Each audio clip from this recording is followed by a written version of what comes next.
In her autobiography, Unzipped, Susie Quattro recalls on page 6 that her grandmother once spanked her with a wooden spoon.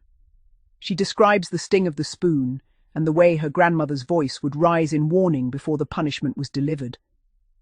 The kitchen, she writes, always smelled of stewed apples and polish, and the wooden spoon was as much a part of her childhood as the radio or the ticking clock on the wall. There's also the story of Olivier, who received bare-bottom strappings from his schoolmaster at boarding school. His yelps were so loud they could be heard at the vicarage across the street. The prefects, it seems, took particular delight in caning Olivier, as his cries of agony were especially dramatic. Olivier later joked that he could still remember the pattern of the cane's stripes, and that the echo of his own voice in those long, echoing corridors haunted him for years.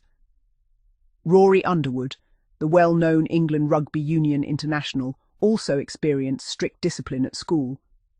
His housemaster was notorious for using the cane regularly, and Rory was just one of many boys who were caned during those years.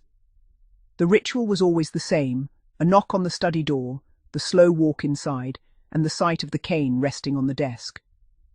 Rory once admitted that the anticipation was often worse than the punishment itself, and that the camaraderie among the boys afterwards was a strange sort of comfort. More recently, it was reported that TV presenter Richard Madeley was caned by a schoolmaster who always brought in the same female teacher, his fiancée, as a witness.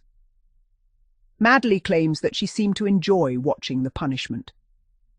He remembers the awkward silence in the room, the way the schoolmaster would clear his throat before each stroke, and the faint smile that played on the witness's lips. Years later, Madeley would laugh about it on television, but at the time, he says, it felt like the world had stopped turning for those few moments. I remember reading a women's magazine article titled "Meet the Film Star Who is Spanked," which featured Ricky on the set of Little Lord Fauntleroy. Apparently, his mother hauled him off to his caravan and spanked him in the middle of filming one day for misbehaving with his sister. I hope it was done in the traditional way. Otherwise, those thick period knickerbockers would have made the punishment rather ineffective. The article described how the crew pretended not to notice, but everyone on set heard the commotion. Ricky later said that he was more embarrassed by the fuss than by the spanking itself, and that his mother's stern look was worse than any smack. Mark Hateley, the England footballer born around 1960, attended my school. He would certainly have been slippered, if not caned. The PE teacher had a habit of slippering the best sportsmen just to keep them in their place. Mark was 2 years below me and lived a few doors away, so I knew him a little. I remember seeing him sprint down the street, football under his arm, always looking over his shoulder as if expecting a teacher to appear at any moment. Mark moved to another school when he was 13 or 14, after his father, also a professional footballer, was transferred.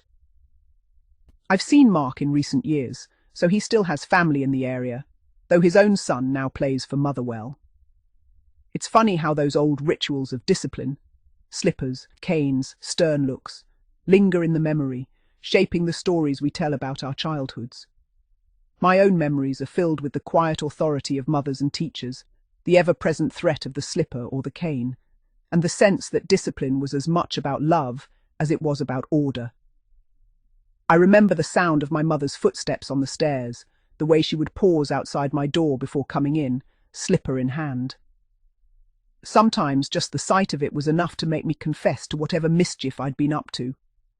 At school, the headmaster's cane was legendary.